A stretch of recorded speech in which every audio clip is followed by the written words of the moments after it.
சுவாதி கொலை வழக்கில் கைது செய்யப்பட்ட நபர் எப்போது சென்னை அழைத்து வரப்படுகிறார் என்பது பற்றிய விவரங்களோடு நம்முடைய செய்தியாளர் சுப்பிரமணியன் இருக்கிறார். அவரிடம் கேட்கலாம். சுப்பிரமணி, சுவாதி கொலை வழக்கை பொறுத்த வரைக்கும் கைது செய்யப்பட்ட நபர் அந்த சிகிச்சை முடிவடைந்து சென்னை அழைத்து வரப்படுவாரா? அதற்கான ஏற்பாடுகள் எந்த நிலையில் இருக்கிறது?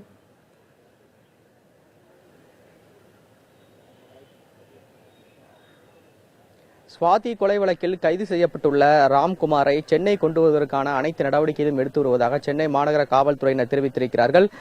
கைது செய்யப்பட்டவுடன் அடுத்த கட்ட நடவடிக்கை குறித்து சென்னை மாநகர காவல்துறை ஆணையர் தலைமையிலான ஒரு ஆலோசனை கூட்டம் நடந்தது. அந்த கூட்டத்தில் சட்டப்பூர்வ நடவடிக்கைகள் என்னென்ன எடுக்க வேண்டும், அவர் படுகாயம் அடைந்திருக்கிறார், தற்கொலை முயற்சியில் ஈடுபட்டிருக்கிறார், எனவே அவர் சென்னை அழைத்து வரும்போது அவரது உடல்நிலை தகுந்த அளவில் இருக்கிறதா, அதற்கு மருத்துவர்களுடைய ஆலோசனை தேவைப்படுகிறது. எனவே மருத்துவர்களுடன் இது தொடர்பான தகவல்களை காவல்துறையினர் கேட்டு பெற்றிருக்கிறார்கள். அது மட்டுமல்லாமல் சென்னை அழைத்து வரும்போது அவரது ஆம்புலன்ஸ் மூலமாகத்தான் அவரை அழைத்து வருவதற்கான ஏற்பாடுகள் செய்யப்பட்டு வருவதாக காவல்துறை தரப்பில் தெரிவிக்கப்பட்டிருக்கிறது.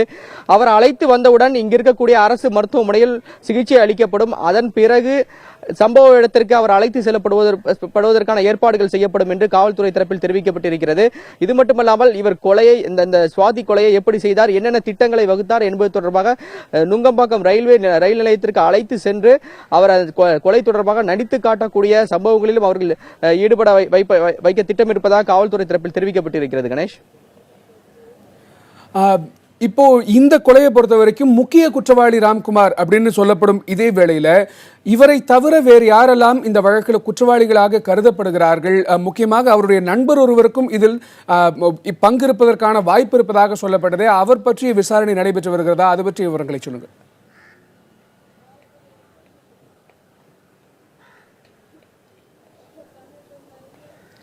ராம்குமாருக்கு சிகிச்சை அளித்த பிறகு அவரிடம் காவல்துறையினர் வாக்குமூலத்தை பெற்றிருக்கிறார்கள். அந்த வாக்குமூலத்தின் அடிப்படையில் பார்க்கும்போது இந்த கொலை வழக்கில் அவரது நண்பருக்கும் தொடர்பு இருப்பதாக காவல்துறையினர் சந்தேகிக்கிறார்கள்.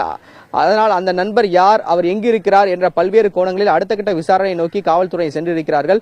இன்று காலை 11 மணி அளவில் சென்னை மாநகர காவல்துறை ஆணையர் செய்தியாளர்களை சந்திப்பதற்கான ஏற்பாடுகள் செய்யப்பட்டிருக்கிறது. குற்றவாளியை எப்படி பிடித்தோம், அது மட்டுமல்லாமல் இந்த கொலைக்கான காரணம் என்ன என்பது தொடர்பான பல்வேறு தகவல்களை சென்னை மாநகர காவல்துறை ஆணையர் அளிக்க இருக்கிறார். அது மட்டுமல்லாமல் இந்த வழக்கில் அடுத்த கட்டமாக தடயங்களை, அதாவது ராம்குமார் விட்டு சென்ற தடயங்களை சேகரிக்கும் பணியிலும் காவல்துறை ஈடுபட இருக்கிறார்கள். அவர் தங்கியிருந்த மேன்சனில் கண்காணிப்பு கேமராவில் காட்சிகள் எதுவும் பதிவாகவில்லை. அது மட்டுமல்லாமல் அவர் தங்கியிருந்த பகுதியில் இருக்கக்கூடிய பொதுமக்களிடம் ஏற்கனவே அவர் பற்றிய விவரங்களை காவல்துறை சேகரித்து வைத்திருக்கிறார்கள். 3 மாதமாக சூளைமேட்டில் அவர் தங்கியிருக்கிறார். அவர் சுவாதியை பின்தொடரக்கூடிய சம்பவங்களும் நிகழ்ந்திருக்கிறது.